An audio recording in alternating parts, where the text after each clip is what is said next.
할렐루야. 여러분들 지난밤 잘 주무셨죠? 새벽 예배 함께 예배드리게 돼서 반갑습니다. 찬송가 171장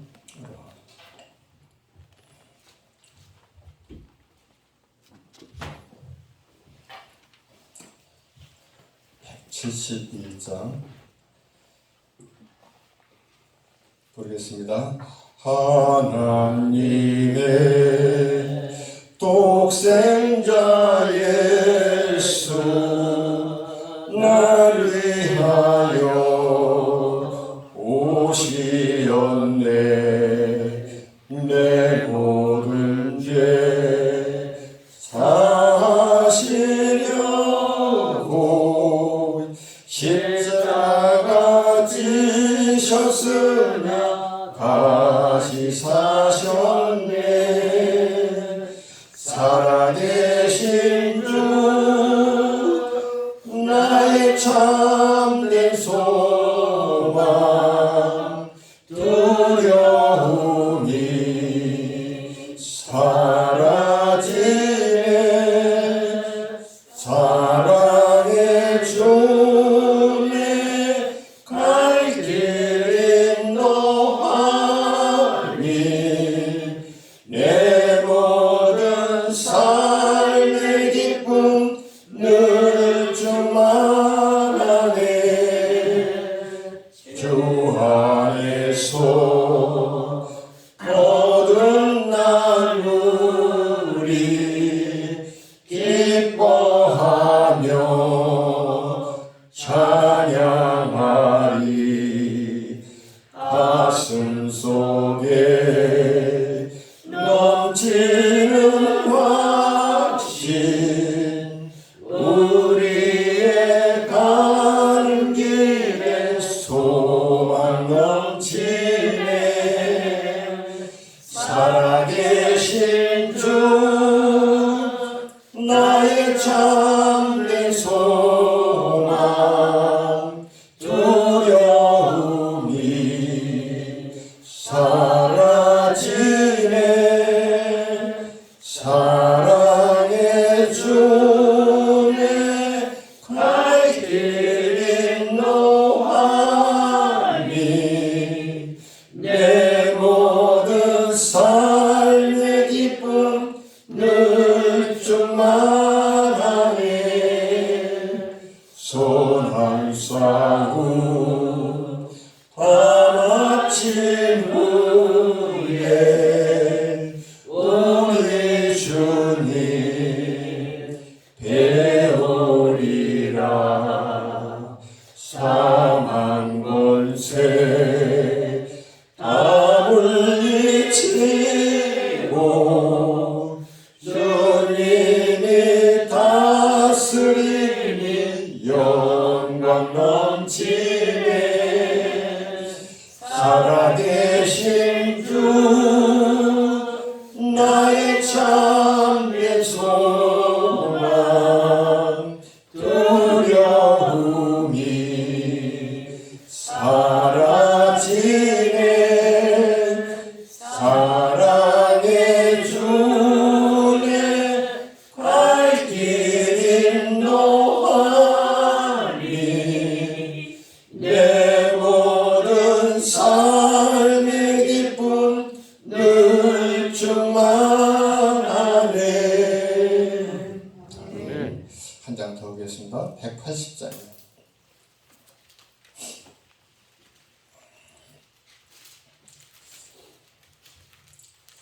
박수 치면서 하겠습니다. 부릅니다. 하나님의 나팔 소리 천지 진동할 때에 예수 영광 중에 구름 타시고 천사들을 생각하고 모든 곳에 보내요. 구원받은 성도들을 모으리. 나팔 불 때 나의 이름 나팔 불 때 나의 이름 나팔 불 때 나의 이름 부를 때에 잔치 참여하겠네. 무덤 속에 잠자는 자 그때 다시 일어나 영원 영화로운 부활 승리 얻으리. 주가 택한 모든 섭섭 그나서 올라가 공중에서 주의 얼굴 배우리. 나팔 때 나의 이름, 나팔 때 나의 이름, 나팔 때 나의 이름. 부를 때에 잔치 참여하겠네. 주님 다시 오실 날을 우리 알 수 없으니 항상 기도하는 때가 있어서 기쁨으로 보좌 앞에 우리 나가서도록 그때까지 참고 기다리겠네. 나팔 불 때 나의 이름, 나팔 불 때 나의 이름, 나팔 불 때 나의 이름. 부를 때에 같이 참여하겠네. 아멘. 차도신경합니다. 전명하사 천지를 만드신 하나님 아버지를 내가 믿사오며 그 외아들 예수 그리스도를 믿사오니 이는 성령으로 잉태하사 동정녀 마리아에게 나시고 본디오 빌라도에게 고난을 받사 십자가에 못 박혀 죽으시고 장사한 지 사흘 만에 죽은 자 가운데서 다시 살아나시며 하늘에 오르사 전능하신 하나님 우편에 앉아 계시다가 저리로서 산 자와 죽은 자를 심판하러 오시리라. 성령을 믿사하며 거룩한 공예와 성도가 서로 교통하는 것과 죄를 사하여 주는 것과 몸이 다시 사는 것과 영원히 사는 것을 믿사옵나이다. 아멘. 오늘 성경은 사도행전 20장입니다.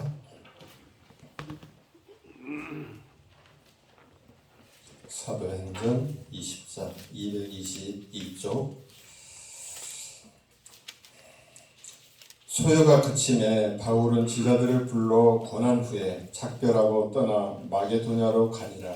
그 지방으로 다녀가며 여러 번로 제자들에게 권하고 헬라에 이르러 거기 석 달 동안 있다가 배 타고 수리하러 가고자 할 그때에 유대인들이 자기를 해하려고 공모함으로 마게도냐를 거쳐 돌아가기로 작정하니 아시아까지 함께 가는 자는 베레아 사람 브로의 아들 소마도와 데살로니가 사람 아리스타고와 세군도와 더베 사람 가요와 및 디모데와 아시아 사람 두기고와 드로피모라. 그들은 먼저 가서 드로아에서 우리를 기다리더라. 우리는 2절 후에 빌립보에서 배로 떠나 사흘 만에 드로아에 있는 그들에게 가서 이를 이루니라.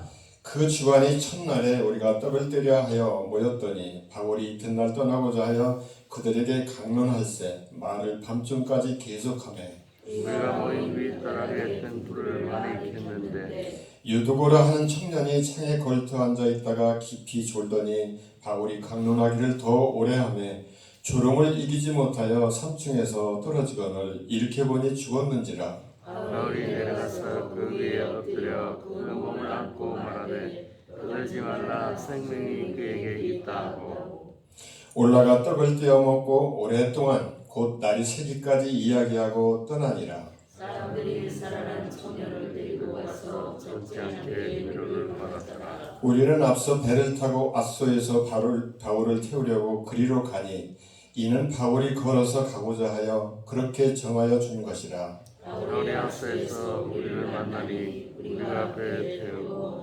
마르라로 가서 거기서 떠나 이튿날 기오 앞에 오고 그 이튿날 사모에 들르고 또 그 다음날 밀레도에 이르니라. 바울이 아시아에서 지체하지 않기 위하여 에베소를 지나 배를 타고 가기로 작정했으니 이는 될 수 있는 대로 모든 줄 안에 예루살렘에 이르려고 급히 가니라. 바울이 밀레도에서 사람을 에베소로 보내어 교회 장로들을 청하니 오매 그들에게 말하되 아시아에 들어온 첫날부터 지금까지 내가 항상 여러분 가운데서 어떻게 행하였는지를 여러분도 아는 바니 곧 모든 겸손과 눈물이며 율렘의 관계로 말미암아 당한 시험을 참고 주를 섬긴 것과 유익한 것은 무엇이든지 공중 앞에서나 앞집에서나 그리낌 없이 여러분에게 전하고 가르치고 유대인과 헬라인들에게 하나님께 대한 회개와 우리 주 예수 그리스도께 대한 믿음을 증언한 것이라. 그러나 이제 나는 성령에 매여 예루살렘으로 가는데 거기서 무슨 일을 당하는지 알지 못하노라. 오직 성령이 각 성에서 내게 증언하여 결박과 환난이 나를 기다린다 하시나. 내가 달려갈 길과 주 예수께 받은 소명 곧 하나님의 은혜의 복음을 증언하는 일을 마치려 하면은 나의 생명조차 조금도 귀한 것으로 여기지 아니하노라. 보라, 내가 여러분 중에 왕래하며 하나님의 나라를 전파하였으나 이제는 여러분이 다 내 얼굴을 다시 보지 못할 줄 아노라.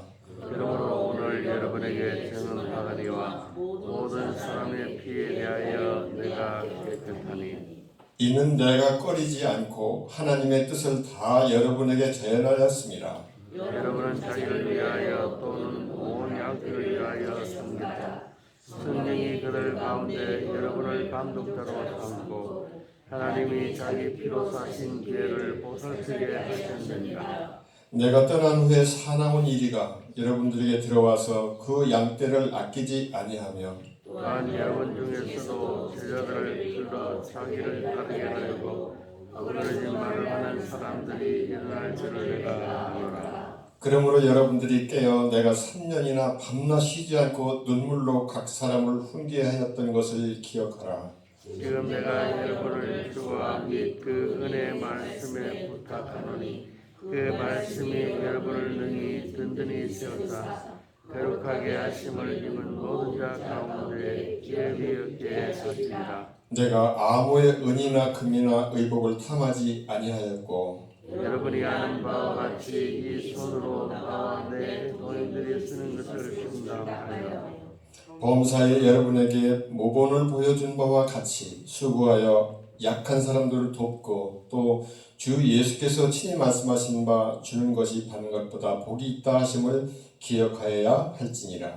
이 말을 한 후 무릎을 꿇고 모든 사람들과 함께 기도하니 다 크게 울며 바울의 목을 안고 입을 맞추고 다시는 그 얼굴을 보지 못하리라 한 말로 말하며 또 근심하고 때까지 그를 전송하리라.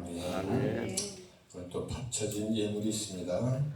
일천번제 이정분 권사님 성령 충만한 은혜를 주실 것을 믿습니다. 박영선 목사님 감사한금 성령으로 역사하사 큰 은혜의 시간이 될 줄 믿습니다. 홍춘아 사모님 감사한금 이정분 권사님 잠깐 기도하겠습니다. 하나님 저희들을 지나간 밤 편히 쉬게 해주시고 이 새벽 하루 첫날 첫 시간을 주님께 드리려고 합니다. 성령님 이 자리에 오셔서 이 점 임재하여 주셔서 우리 마음속 이 교회 안에 가득 차게 하여 주시옵소서. 오늘 또 이 귀한 선물을 예물을 주님께 드렸사오니 이 예물 주님께서 기뻐 받아 주시옵시고 하늘 나라를 하나님의 지경을 넓히는데 귀하게 사용하여 주시옵소서. 부족한 사람이 이 자리에 섰습니다. 성령님 도와주시옵소서. 주님 함께하여 주시옵소서. 주님의 이름만 말씀하게 하여 주시옵소서. 주님 십자가에 열신 복음의 역사만 이야기하게 도와주시옵소서. 귀하신 예수 그리스도 이름으로 간절히 기도 올렸습니다. 아멘. 오늘 사도행전 20장은 바울이 1차, 2차, 3차 소아시아부터 유럽까지 이렇게 선교를 하고 그 다음에 이제 예루살렘으로 다 마치고 돌아오는 과정입니다. 근데 바울이 1차, 2차, 3차 선교한 지역은 지금의 이제 터키 지역하고 헬라 지역, 그리스, 마케도니아, 고린도 이쪽이죠. 그쪽에서 선교 사역을 다 마치고 이제 예루살렘으로 돌아옵니다. 예루살렘으로 돌아오는데 조금 이 20장을 보면은 다급해서 돌아오려고 하는 모습이 조금 담겨 있습니다. 그것은 예루살렘에 이제 곧 그 절기가 오는데 그 절기도 지키지만은 바울은 예수님처럼 똑같이 예루살렘에서 예수님께서 나사렛에서 갈릴리에서 선교를 하고 거기서 선교 사역을 하고 예루살렘으로 유월절을 지키러 자꾸 오고 또 오고 합니다. 그것은 유월절을 지키기 위해서 오는 목적보다도 더 큰 목적은 하나님의 뜻을 이루기 위해서 예루살렘에 오셔서 순환을 당하고 그 구원의 역사를 이루기 위해서 오시는 건데, 바울도 바로 지금 예수님 같이 똑같이 뒤를 이어서 예루살렘으로 지금 오고 또 오고 계속 하고 있습니다. 배로 걸어서 그렇게 오고 있는 과정이에요. 근데 이제 마지막에 그가 그 3년 동안을 그 지역을 선교를 했으니까 얼마나 많은 정이 들었겠습니까? 그래서 예배소 지역에 있는 장로들을 다 불러 모았습니다. 예배소 교회 주변에 그 7개 교회가 세워진 거 아시죠? 그 장로들을 다 불러서 마지막 그 권고를 합니다. 그 권고가 28절에 이제 그 핵심인데요. 여러분은 자기를 위하여 또는 온 양떼를 위하여 상가하라. 성령이 그들 가운데 여러분을 감독자로 삼고 하나님이 자기 피로 사신 교회, 하나님이 자기 피로 사신 교회를 잘 돌보게 하시니라. 그것을 지금 그 얘기를 지금 하려고 장로들을 막 불러 모은 겁니다. 그래서 오늘은 제목을 피로 세워진 교회, 이 제목을 가지고 말씀을 드리려고 합니다.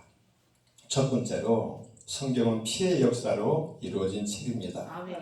이 새벽에 피 얘기를 하니까 조금은 좀 부담스럽겠지만은 오늘은 진짜 거룩한 피, 아주 숭고한 피에 대한 말씀을 드리려고 합니다.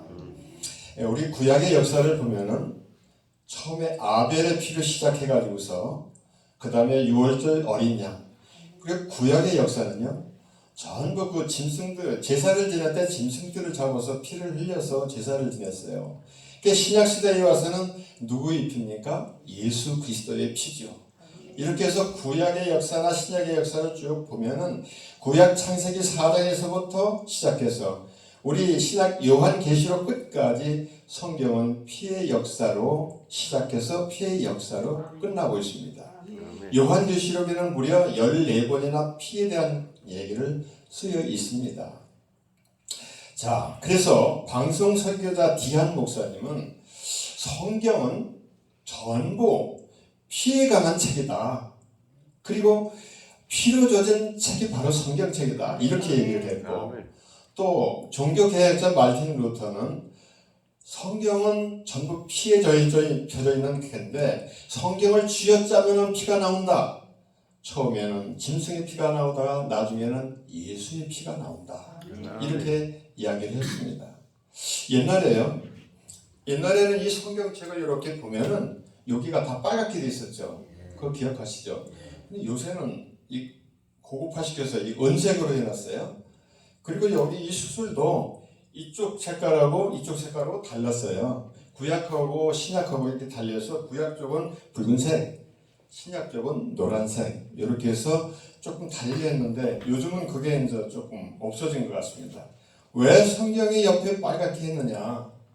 이건 피의 역사가 쓰여 있는 책이기 때문에, 피의 역사로 이루어진 책이기 때문에 성경은 그렇게 만들어졌었습니다. 그리고 우리 복음을 전하다가 순교한 분들 많이 있잖아요. 이 스테반 집사님이라든가, 스테반 집사님이 죽고 나서 순교를 하고 나서 그가 피를 흘리고 나서 그때부터 사마리아 지역에서 시작해서 이 아시아 지역으로 복음이 선포되기 시작했는데 피의 역사가 있고 난 이후에는 반드시 거기에 교회가 섰습니다. 안디옥의 교회에서도 시작해가지고서 갈라디아, 고린도, 데살로니가, 빌립보 교회가 섰습니다. 피의 역사가 있고 난 이후부터 이렇게 선교사들이 지나간 차후에는 우리나라의 경우도 저 토마스 선교사가 더 대성강변에서 그 순교를 타고 난 이후부터 한국의 복음의 씨앗이 자라기 나기 시작해서 교회가 세워지기 시작했습니다. 주기철 목사님이나 손양원 목사님이 흘리신 그 피는 그 당시 그 일본의 압제속에서 교회가 몹시 힘들어할 때 우리 교회에 진리에 대한 그런 새로운 생명을 부어 넣어 주었습니다. 그렇게 해서 우리 교회가 이렇게 일어나게 된 것이죠. 여러분, 피는 생명과 같은 겁니다. 그렇죠? 생명은 피입니다. 아멘. 피는 외형적으로는 다 붉어요. 우리 김영원 전사님 피도 똑같이 붉고 성분 검사해보면 똑같습니다. 전사님 피도 똑같습니다. 제 피도 똑같고. 그런데 누구의 피냐에 따라서 그 피의 가치는 완전히 다릅니다. 이 박용학의 손에서 나오는 그 피하고 여러분들 여인이 출산할 때 나오는 그 피하고 가치가 틀리죠. 틀립니다. 예수님이 십자가 위에서 흘리신 그 피와 그 옆에 달린 강도가 흘린 피 다릅니다. 그 가치가 너무나도 다릅니다. 하나님은 아들 되신 예수 그리스도의 그 숭고한 피값으로 인해서 모든 인류를 구원해 주신 겁니다. 아멘. 그분의 그 피로 인해서 세상의 평화를 만드신 겁니다. 두 번째로 십자가의 보혈입니다. 여러분, 교회에 십자가가 다 서 있지 않습니까? 이게 그냥 상징적으로만 보지 마시고 이 십자가가 예수님이 처형되라는 그 생각을 가지시고 바라볼 때 우리는 십자가에 대한 그 형상이 더욱더 우리 마음속에 은혜가 되는 것입니다. 그 처형대 위에서 흘리신 그 피 때문에, 그 역사 때문에 그분이 피 흘려 돌아가시고 부활하신 사건을 통해서 우리는 보혈이 만들어지는 겁니다. 믿습니까? 예. 그 십자가의 보혈은 공급받는 자의 모든 죄를 자해주는 그런 능력이 있습니다. 믿습니까? 그 십자가의 보혈은 내가 마귀한테 시험을 당해서 비틀거릴 때도 일어날 수 있고 그 마귀를 물리칠 수 있는 그 보혈의 힘을 우리에게 허락하여 주시는 겁니다. 믿습니까? 그 십자가의 보혈은 우리가 지치고 피곤해서 힘들어할 때, 좌절했을 때, 낙심해 있을 때, 우울증에 걸렸을 때 그 우리 몸을, 우리의 심령을, 우리의 정신을 일으켜 주시는 그 보혈의 능력을 가지신 겁니다. 그렇습니까? 예. 우리는 이렇게 이 보혈의 피의 능력을 가지고 오늘도 지탱하고 살고 있는 겁니다. 제가 지난 고난주간 때에 이 고난주간 때 보혈에 관한 찬송을 쭉 찾아보니까 찬송 가운데 30가지가 넘게 보혈에 대한 찬송이 많이 나와 있더라고요. 보혈이 그만큼 중요하다는 것이죠. 성경 찬송가 안에 보혈에 대한 찬송이 그렇게 많은 줄 제가 몰랐어요. 그래서 그 찬송을 들어가면서 생각을 해봤습니다. 내가 이 그러면 보혈을 내가 받았나? 수혈을 받았나? 보혈을 예수님께서 흘리신 그 보혈을 수혈을 받아야만 크리스찬 아니겠습니까? 그래서 그 보혈을 받았는가? 그렇다면 내가 보혈의 능력이 내 삶 가운데서 역사를 하셔야 되는데 그게 있나? 그래서 그것을 일단 확인을 해보고 설교를 다시 또 준비를 해야 될 것 같았습니다. 설교를 준비를 다 해놨어요. 원고도 써놓고. 그런데 고난주간 얼마 안 됐지 않습니까? 지금 지난주가 이거 한 잔 좀 뭐예요?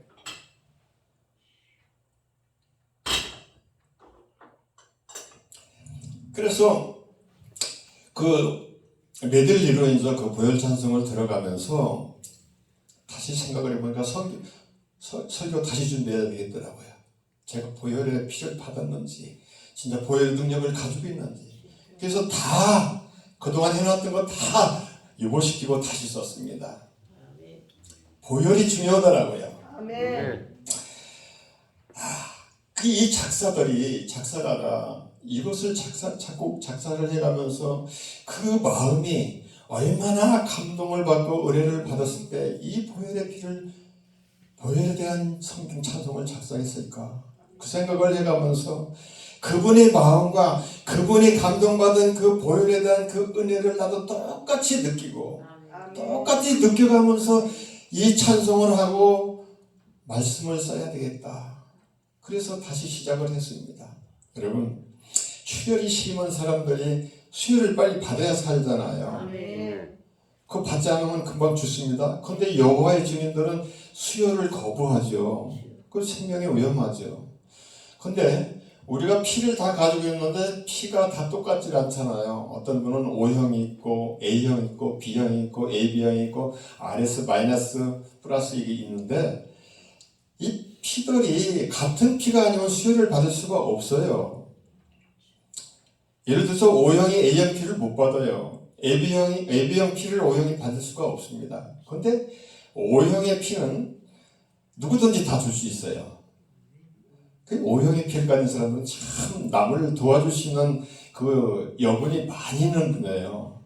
O형이 가진 분들은 누구한테든 다 줄 수 있는데 자기는 자기 피의 O형밖에는 받을 수가 없습니다. 이게 이제 피의 성질인데 예수님이 흘리신 그 십자가의 보혈은 누구나 다 공급을 받을 수 있을까요? 예, 받을 수 있을까요? 라고 물어보았습니다. 예. 그렇다면 그 보혈을 공급받은 몸에서 보혈의 능력이 있어야 됩니다. 그래야 보혈 수혈을 받은 거죠. 근데 보혈의 능력이 있는지 없는지를 확인해 봐야 될 거 아닙니까? 제가 그것 때문에 다시 설교를 준비한 겁니다. 근데 그 보혈의 능력을 어떻게 확인하느냐? 내가 죄악에 접해 있을 때, 죄악된 생각을 가지고 있을 때, 죄를 지을 수 있는 그런 상황에 와 있을 때 그 죄를 이길 수 있고 죄를 물리칠 수 있고 그 욕에서 벗어나는 거, 이거 보혈의 능력입니다. 아멘. 그리고 내가 내 마음속에 있는 이 자아, 교만과 그리고 혈기와 그리고 낙심이라든가 또는 남을 미워하는 거라든가 이 편견을 갖는 거, 우리가 생활 속에서 수시로 생각나는 거 아닙니까? 이런 마음이 생길 때 이런 마음을 물리칠 수 있는 그 힘, 보혈의 능력입니다. 아멘. 내가 그 상황에서 이것을 물리치고 아니야, 나는 크리스찬이야, 이 마음을 가지고 그걸 물리치는 것은 바로 보혈의 능력인 겁니다. 아멘. 더 중요한 것은 우리가 사탄의 시험을 받을 때 괴롭죠. 아주 힘들죠. 그런데 이것을 물리칠 수 있는 힘, 바로 이게 보혈의 능력을 받은 증거입니다. 아멘. 아까 수혈을 받아야 될 그 환자가 이제 피를 많이 흘려서 얼굴이 하얗게 되고 그냥 창밖에서 거의 그러기에 와 있을 때 수혈을 받습니다. 그러면은 놀랍게도 얼마 안 돼서 얼굴이 화색이 돕니다. 아멘. 그래서 힘을 얻고 힘을 얻으면 감겼던 눈이 떠집니다. 아멘. 바로 이게 피의 능력입니다. 아멘. 그 피의 능력이 우리 크리스찬들 한 사람 한 사람 가운데 늘 생명수처럼 이렇게 돌아야 된다는 겁니다. 이때 우리에게 놀라운 은혜가 항상 임하는 것이죠. 그래서 성경은 오늘 우리에게 촉구를 합니다. 히브리서 10장 4절에 너희가 죄와 싸우되 아직 피 흘리기까지 대항하지 아니하고, 이렇게 이야기를 합니다. 예수님이 겟세마네에서 흘리신 그 피는 우리의 죄 때문에 흘린 거 아니겠습니까? 그러면 예수님께서 죽으실 때, 우리 예수님께서 돌아가심으로 인해서 우리의 죄, 현재, 과거, 미래, 이 죄를 다 사하여 준 것 같지만은 우리가 생명은 구할 수 있었어요. 예수님의 그 돌아가심으로 인해서. 그런데 우리 마음속에는 그 원죄가 아직 남아있기 때문에 다시 예수님께서 우리를 구원해 주셨는데도 불구하고 생활하면서 수시로 죄를 짓는 거예요. 지나고 보니까 또 죄를 짓네. 또 주님께 고백을 하고 자꾸 이렇게 죄를 쉽게 짓는 것은 원죄가 남아있기 때문에 우리는 계속해서 죄를 범하는 겁니다. 그래서 이렇게 순간순간 우리가 짓는 죄, 그 죄를 우리는 이기기 위해서 피 흘리기까지 싸우라고 히브리서에서 말씀을 하고 있습니다. 요한계시록 3장 5절에 이기는 사람은 이와 같이 흰 옷을 입을 것인데 나는 그 이름을 생명책에서 지워버리지 않을 것이다. 내 아버지 여호와 천사들 앞에서 그 이름을 시인할 것이다. 이것은 바로 말씀을 통해서 하나님의 도우심을 통해서 승리한 사람들에게 주어지는 그 약속입니다. 생명책에 지우지 않게 기록될 것이다. 이것을 주님께서 우리에게 오늘 가르치고 있는 것은 우리가 천국 시민으로서 낙오되지 않기 위해서 이렇게 우리에게 말씀을 전해주시는 겁니다.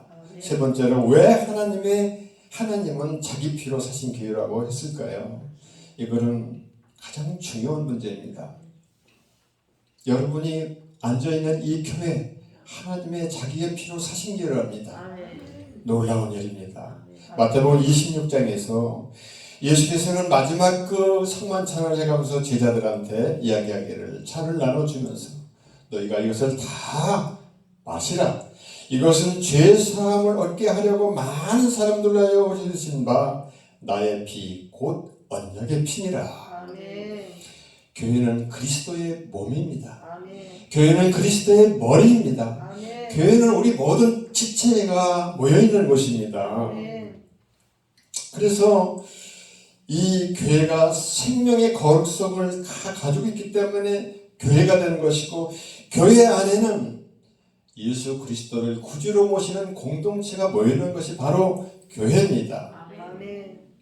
그 예수 그리스도의 흘리신 피를 고백하는 공동체의 모임, 그 모임이 바로 교회입니다. 예수 그리스도의 보혈과 생명의 결과물이 바로 교회라는 것입니다. 여러분 뿐만 아니라 교회는 하나님의 피로 사신 교회이긴 하지만 우리 성도들의 피값도 그 교회 안에 들어있습니다. 믿습니까? 왜 그러냐? 여러분, 교회가 하나님이 살아계셔서 운행을 하시지만 우리 성도들 한 사람 한 사람들이 바친 그 헌금에 의해서 교회가 이루어집니다. 그러면 여러분, 그 헌금이 어디서 나왔습니까? 다 우리 생활 가운데 일을 해서 직장에 다녔으면서 사업을 해서 만들어진 그 월급이나 그 자금이 헌금, 거룩한 헌금으로 다 사용됐습니다. 그런데 왜 이게 피냐? 얼마 전에, 아주 몇 년 전에 아주 그 인플레가 시작돼서 물가가 굉장히 비싼 적이 있었습니다. 그런데 그해 명절 추석 때 주부가 마트를 가서 이제 시장을 보러 가는데, 가서 볼 때마다 쓸만한 물건은 이 가격이 따블로 올랐어. 그러니 이걸 살라니까 이 주부들이 맞벌이하는 그 주부들은 넉넉한 사람들은 관계없지만 맞벌이하는 주부들은 이 항상 자기가 그 받은 월급을 가지고 생활을 해야 되니까 돈이 그냥 그저 빡빡합니다. 여유신 분들은 잘 모르지만은, 그리고 여기는 농작물을 많이 다 갖고 오기 때문에 이 파 한 단 사고 그 시장 보는 거 별로 어려움이 없죠. 도시에는 그렇지 않아요. 그래서 이 주부가 시장을 봐서 명절 때 가족들과 함께 맛있게 먹어야 되는데, 마음에 드는 것마다 배는 고파 비싸니까 이것을 살까 말까 하다가 저만치 갔다가 그래도 우리 가족들한테 먹이는 건데 사야 돼. 가서 담습니다. 이렇게 어렵게 시장을 봐가지고서 이제 요리를 하는데, 세상에 파 한 단을 이렇게 들고, 이게 4,000원 했던 게 7,000원 주고 샀어. 아이고, 내 피와 같은 내 돈. 주부가 피 같은 내 돈이라는 겁니다. 그 말 다 이해하시죠? 여러분, 우리가 직장에 나가서 일할 때 우리는 잘 모르지만 자세히 살펴보면 생명을 담보로 하고 일을 합니다. 운전하는 운전기사, 생명을 걸고 그날 오늘 또 나가서 운전을 해서 돈을 멉니다. 또 공장에서 나가서 일하시는 분, 여기 현대자동차에 일하시다 돌아가신 분도 있더라고요. 종종 내 생명을 담보로 해서 일을 하는 겁니다. 그럼 그 생명을 담보로 해서 받은 월급 속에 내 피가 안 들어갔습니까? 이것을 하나님한테 바칠 때 이 교회가 왜 여러분의 피값이 들어가지 않았겠습니까? 이곳 교회를 세우신 여러분들의 피값이 여기에 다 들어가 있습니다. 뿐만 아니라 이 교회를 짓고 그 이후에 여러 가지 어려운 문제들이 또 있지 않았겠습니까?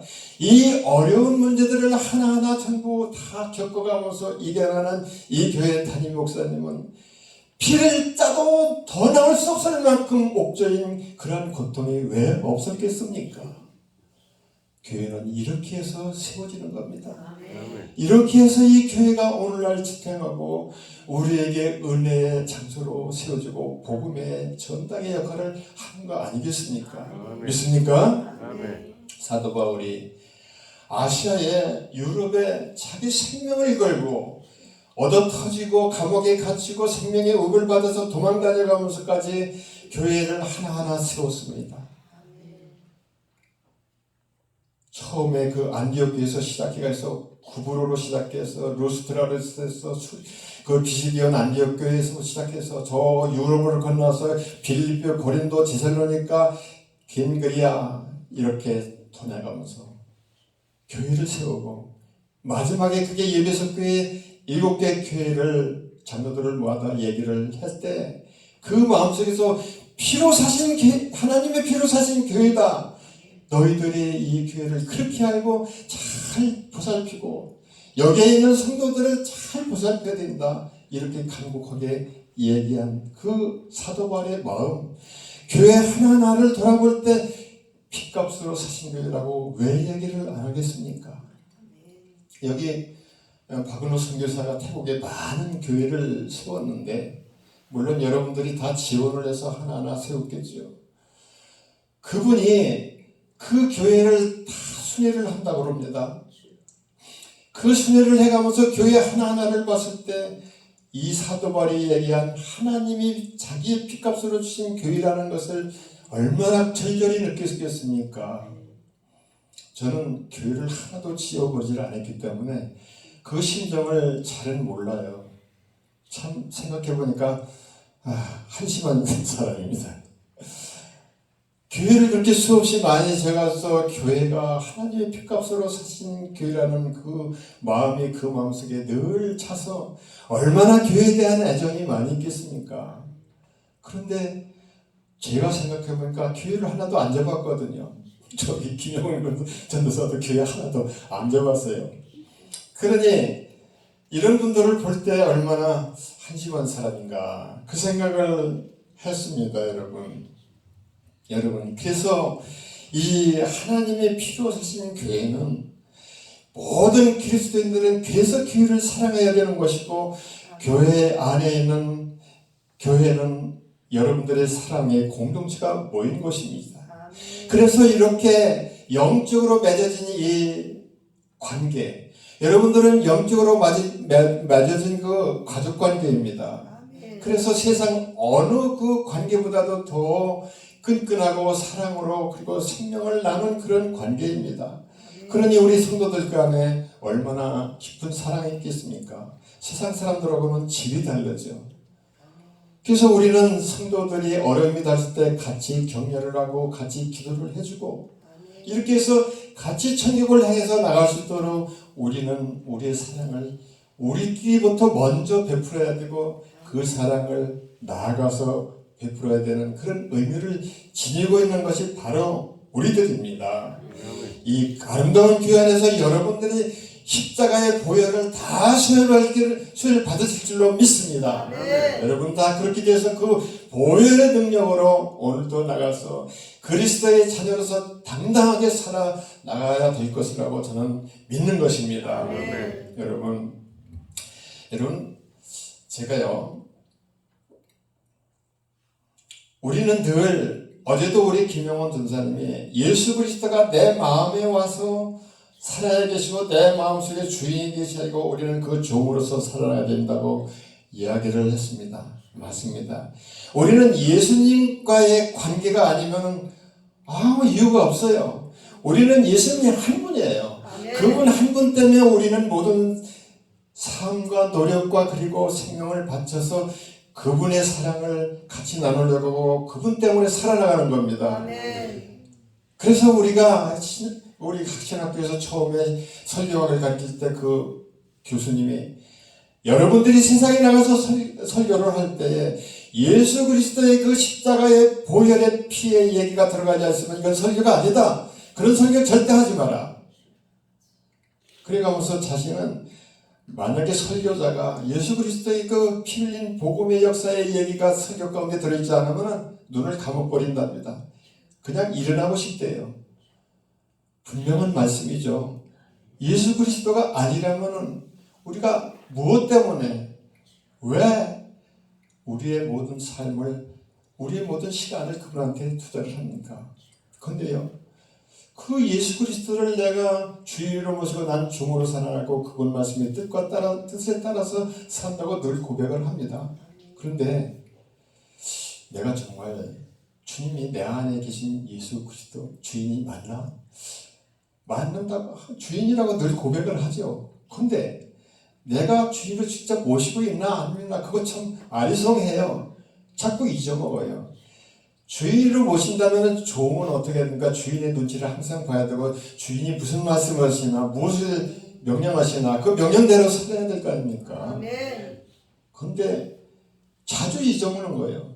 한참 하다 보면 한참 즐거울 때는 예수님 잊어버리고 살았네. 그렇습니다.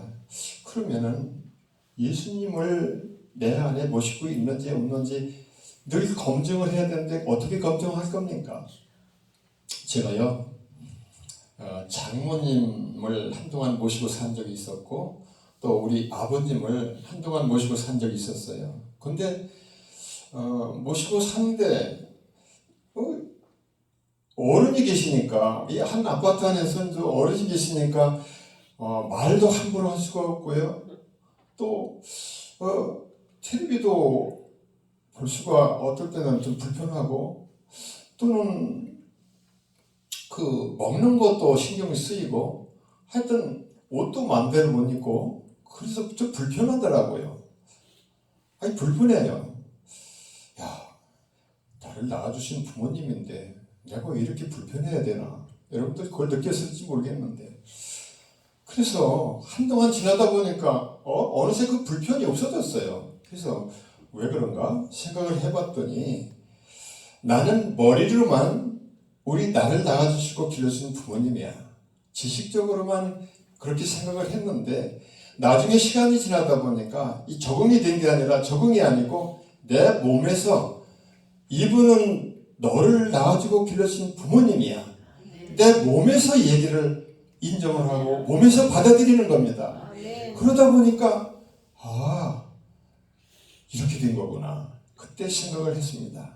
여러분 예수님이 여러분 가정에 와서 살 때 불편을 느끼셨습니까? 예수님 때문에 예수님이 내 주위로 와 있으니까 예수님은 내 모든 것을 다 아시고 생각까지도 아시는 그분을 내가 모시고 있는데 그분이 나의 주인인데 그분 뜻대로 산다고 했는데 그분을 모시고 있는데 내가 불편을 느꼈느냐 안 느꼈느냐 그겁니다. 만약에 불편을 느끼지 않으셨다면 두 가지입니다. 하나는 예수님을 내 주인으로 모시지 않았거나 아니면 모셨는데 그분을 저 방 저쪽에 세워놓으시고 주인이 아니라 예수님을 저 방 구석에 세워놓으시고 내가 주인의 역할을 하지 않았나 두 가지입니다. 그렇다면 우리는 예수님을 다 모시고 늘 나는 예수님 내 주인이야 이렇게 고백하면서 사는데 불편을 느끼지 않으셨다면 예수님을 내 가정 안에 세워놓고 거부하고 무시한 겁니다. 예수님을 무시한 거라니까요. 예수님을 내 주인으로 모셨는데 그 주인의 명령에 따르지 않고 잊어버리고 내 생각대로 모든 일을 했다 이겁니다. 그러면 예수님을 무시한 거죠. 여러분 이 예수님을 무시한 게 얼마나 큰 죄인지 아십니까? 여러분들 혹시 친구 중에서 또는 조직 가운데서 무시를 당해보세요. 얼마나 화가 납니까? 이 화가 풀리질 않아요. 잠도 잘 안 와요. 이상하죠. 무시당한 게 이렇게 내 마음속에 오래 남을까? 안 그럴 것 같습니까? 여러분이 걔는 영 머리가 빠가야 이렇게 한번 해보십시오. 그분이 들었다. 화가 풀리질 않습니다.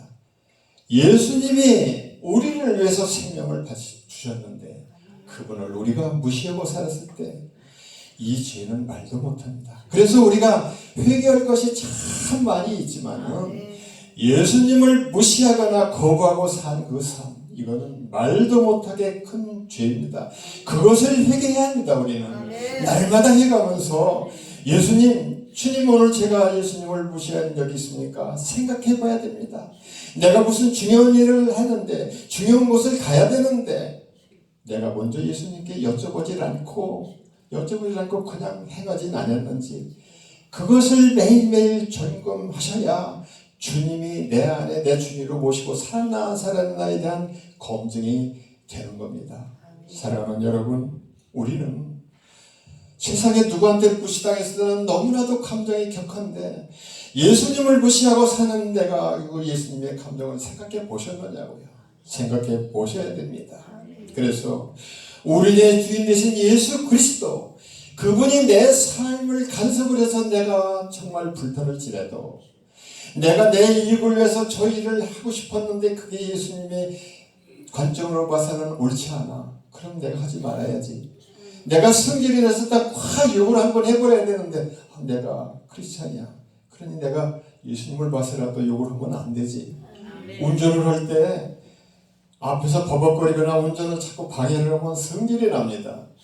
그런데 어떤 분들은 장로님 차 옆에서 타고 가는데도 이 운전하다 앞에서 성질 나게 하니까 막 여기서 이상한 속상한 소리가 나오더라고요.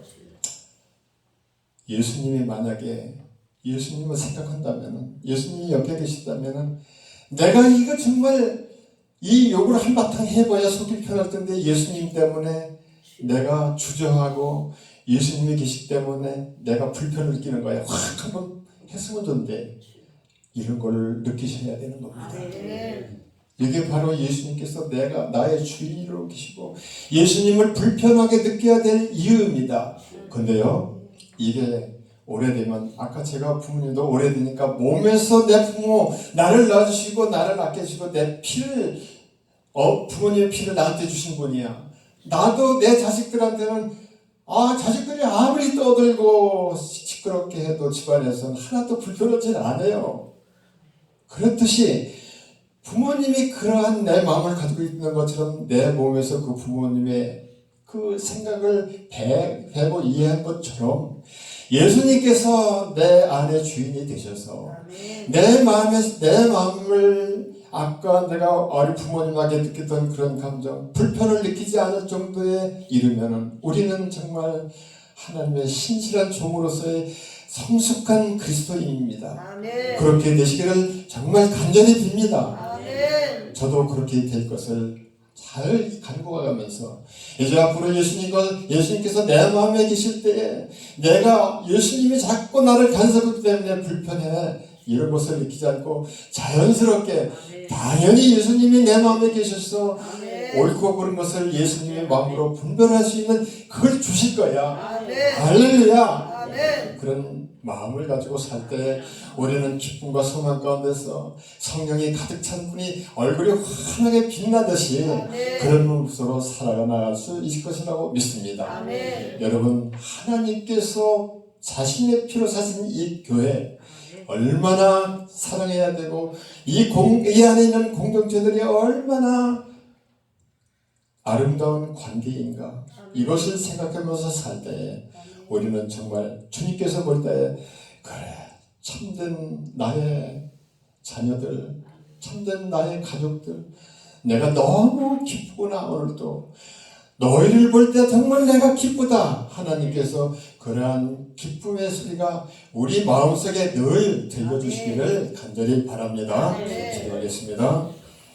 주님, 한없이 부족한 제가 하나님의 말씀을 감히 전했습니다.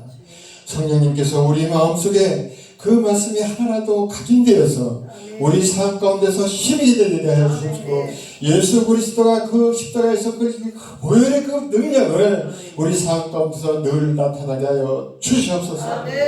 하나님, 태국에서 그 피 흘려 사신 교회를 지은 그 선도사에게 하나님 하나님 능력의 힘을 부어주셔서 앞으로도 더욱더 하나님의 지경을 넓혀갈 수 있는 능력을 허락하여 주시옵소서.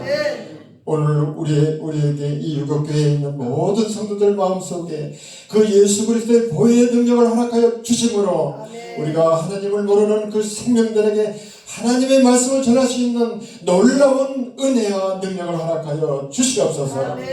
그리고 주님께서 나의 주인이 되셨음으로 인해서 내가 기쁨과 소망 가운데 즐거움으로 살 수 있는 그러한 능력을 허락하여 주시옵소서. 교회를 이끄시는 참된 목자 우리 박영선 목사에게 주님 한량없는 은혜와 능력을 허락하여 주시옵소서. 그 마음 가운데 주님 원하는 그 모든 계획들 우리 주님께서 하나하나 다 살펴주시옵시고 주님이 섭리 가운데서 보호하여 주시고 성취시켜 주시옵소서. 하나님 우리 김영원 전도사와 저 박영학이가 아버지 하나님의 일을 하기 위해서 주님 날마다 애쓰고 노력하고 있습니다. 하나님 그러나 우리는 너무나도 부족하고 미미합니다. 그러나 믿는 것은 예수 그리스도 한 분뿐입니다. 그분이 주시는 성령의 은혜 그거 하나뿐입니다. 성령을 믿고 나가오니 주님께서 길을 열어 주시옵시고 저희들로 인해서 주님께서 참 기뻐하시고 웃는 그 미소를 바라볼 수 있는 그날 허락하여 주시옵소서. 오늘도 성령의 능력으로 살아가는 귀한 하루가 되게 하여 주시기를 간절히 빌고 원하옵나이다. 예수 그리스도의 이름으로 간절히 기도 올렸습니다. 아멘. 주기도문 하겠습니다.